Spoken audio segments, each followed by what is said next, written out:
আজকে ভিডিওতে দেখাবো যদি আমাদের মোবাইল খুব গরম হয়ে যায় কিভাবে আপনারা ঠিক করতে পারবেন। তার জন্য আমরা সর্বপ্রথম নিজের প্লে স্টোর ওপেন করবেন। এরপরে এখান থেকে উপরে নিজের প্রোফাইল দেখতে পাবেন, এখানে ক্লিক করবেন। নিচের দিকে আসবেন, নিচে দেখতে পাবেন প্লে প্রোটেক্ট, এখানে ক্লিক করবেন।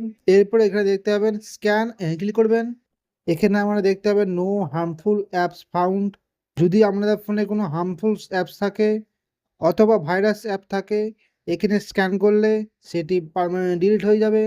তার জন্য এখানে এসে আমরা এটা স্ক্যান করে নেবেন। এরপরে যে আমার দ্বিতীয় সেটিংস অন করতে হবে, তার জন্য আমার সেটিংস অন করবেন। স্ক্রল করে নিচের দিকে আসবেন, নিচে দেখতে পাবেন সফটওয়্যার আপডেট, ক্লিক করবেন। এরপরে এখানে যদি আমার সফটওয়্যার আপডেট আসে, এখানে এটা আপনারা আপডেট করে নেবেন। আপডেট করে নেওয়ার ফলে আপনাদের ফোন আগের থেকে দ্রুত গতিতে চলতে শুরু করে দিবে। এরপর আমরা ব্যাকে যেয়ে আমার প্লে স্টোর ওপেন করবেন। উপরের দিকে নিজের প্রোফাইল দেখতে পাবেন, এখানে ক্লিক করবেন। নিচে দেখতে পাবেন ম্যানেজ অ্যাপস অ্যান্ড ড্রাইভস, এখানে ক্লিক করবেন। এরপর এখানে দেখতে পাবেন আপডেটস অ্যাভেলেবেল, এখানে ক্লিক করবেন। এখানে আপনাদের সমস্ত অ্যাপসগুলো আপডেট করে নেবেন। এরপর আমরা ব্যাকে যেয়ে নিজের সেটিংস অন করবেন। উপরে সার্চ দেখতে পাচ্ছেন, এখানে ক্লিক করবেন। এরপর এখানে সার্চ করবেন স্টোরেজ। এরপর এখানে দেখতে পাবেন স্টোরেজ, এখানে ক্লিক করবেন। এখানে এসে আমরা নিচে দেখতে পাবেন অ্যাপস, এখানে আমরা ক্লিক করবেন। এখানে সমস্ত অ্যাপসগুলো আমরা কত এমবি নিয়ে আছে সমস্ত এগুলো দেখতে পাবেন। অ্যাপসটির উপরে ক্লিক করবেন, নিচে দেখতে পাবেন স্টোরেজ, এখানে ক্লিক করবেন। এরপর আমরা দেখতে পাবেন ক্লিয়ার ক্যাচ, এখানে ক্লিক করবেন। এখানে আমরা দেখতে পাবেন ডাটা 120 এমবি নিয়ে আছে। এক্ষেত্রে আমাদের ফোন প্রচুর পরিমাণে স্টোরেজ ফুল হতে শুরু করে দিবে। তার জন্য এখানে আমরা অ্যাপসটি ওপেন করে ক্লিয়ার ক্যাচ অথবা এখানে দেখতে পাবেন ক্লিয়ার ডাটা, এখানে দেখতে পাবেন ডাটা 120 এমবি ছিল, সেটি এখন 0 হয়ে গেছে। এইভাবে এসে আপনারা সমস্ত অ্যাপসগুলি ওপেন করে আমরা ডাটা এবং ক্যাচ এই দুটি আমরা 0 করে দেবেন। এক্ষেত্রে আমাদের ফোনের স্টোরেজটা একটু হলেও আমাদের খালি হয়ে যাবে। এরপর আপনারা ব্যাকে যাবেন, সেটিংস ওপেন করার পর আমার স্ক্রল করে নিচের দিকে আসবেন। নিচের দিকে দেখতে পাবেন অ্যাবাউট ফোন, এখানে ক্লিক করবেন। এরপর এখানে দেখতে পাবেন সফটওয়্যার ইনফরমেশন, এখানে ক্লিক করবেন। নিচে দিকে দেখতে পাবেন বিল্ড নাম্বার, এখানে আমার 3-4 ক্লিক করবেন। ক্লিক করার সঙ্গে সঙ্গেই আমরা একটা অপশন পাবেন ডেভেলপমেন্ট অপশন, সেটি দেখার জন্য আমরা ব্যাকে যাবেন। এরপর আমার নিচে অ্যাবাউট ফোনের নিচে দেখতে পাবেন ডেভেলপমেন্ট অপশন, এই অপশানে ক্লিক করবেন। এরপর আমার স্ক্রল করে নিচের দিকে আসবেন, নিচের দিকে একটা অপশন দেখতে পাবেন ব্যাকগ্রাউন্ড প্রসেস লিমিটেড, এখানে ক্লিক করবেন। এরপর হয়তো আমাদের স্ট্যান্ডার্ড লিমিটেড এই অপশানে আমাদের আগে থেকে সিলেক্ট করা থাকবে।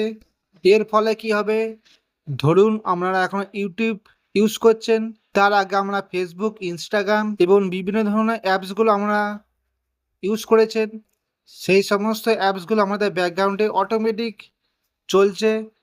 তার কারণ এখানে আমরা স্ট্যান্ডার্ড লিমিটেড এই অপশানটা আমরা সিলেক্ট করা থাকে। তার জন্য আমরা এখানে তৃতীয় একটা অপশান দিতে হচ্ছেন অ্যাট মোস্ট ওয়ান প্রসেস, এই অপশান আমরা সিলেক্ট করবেন। এই অপশানটা সিলেক্ট করলে যখন আমরা ইউটিউব ইউজ করবেন শুধুমাত্র ব্যাকগ্রাউন্ডে ওই অ্যাপসটি চলবে, বাকি ইনস্টাগ্রাম, ফেসবুক বিভিন্ন ধরনের অ্যাপসগুলো ব্যাকগ্রাউন্ডে আর চলবে না। সেই জন্য আমরা এই অপশানটা সিলেক্ট করবেন। এরপর আমরা ব্যাকে যাবেন, ব্যাকগ্রাউন্ড প্রসেস লিমিটেড উপরেই একটা অপশান দিতে পাবেন ডোন্ট কিপ অ্যাক্টিভিস, এই অপশানটা আপনারা অন করে দেবেন। ধরুন আমরা এখন হোয়াটসঅ্যাপ ইউজ করবেন, আমাদের ব্যাকগ্রাউন্ডে শুধুমাত্র এই অ্যাপসটি চলবে, বাকি অ্যাপসগুলো আমরা ব্যাকগ্রাউন্ডে চলবে না। তার জন্য আমরা এই অপশানটা আমরা অন করে দেবেন। এরপর শেষে যে গুরুত্বপূর্ণ সেটিংসটা আমাদের অন করতে হবে, তার জন্য আমরা নিজের প্লে স্টোর ওপেন করবেন। উপরের দিকে নিজের প্রোফাইল দেখতে পাবেন, হ্যাঁ ক্লিক করবেন। নিচের দিকে আসবেন, নিচে দেখতে পাবেন সেটিং, হ্যাঁ ক্লিক করবেন। এরপর এখানে দেখতে পাবেন নেটওয়ার্ক পারফরমেন্স, হ্যাঁ ক্লিক করবেন। নিচের দিকে অপশন দেবেন অটো আপডেটস অ্যাপস, হ্যাঁ ক্লিক করবেন। এখানে আমরা দেখতে পাবেন আপডেট উইথ লিমিটেড অ্যামাউন্ট, যদি আমাদের এই অপশানে সিলেক্ট করা থাকে এক্ষেত্রে আমাদের অ্যাপসগুলো অটোমেটিক আপডেট হতে শুরু করে দেবে। যদি এটা হয় এটা আমাদের প্রচুর পরিমাণে মোবাইল গরম হতে শুরু করে দিবে। তার জন্য আমরা নিচের আসতে পাবেন ডোন্ট অটো আপডেট অ্যাপস, এই অপশানে সিলেক্ট করবেন। এই অপশানে আমরা সিলেক্ট করলে অটোমেটিক অ্যাপসগুলো আপডেটেড হবে না, আমাদের মোবাইল ফোন কখনোই গরম হবে না। তো বন্ধুরা আশা করি এই ভিডিও যথেষ্ট দেখে আমাদের উপকার আসবে। যদি উপকার আসে তাকে লাইক করবেন, চ্যানেল নতুন থাকলে বেল আইকন দেবেন, চ্যানেল অবশ্যই সাবস্ক্রাইব করে নেবেন।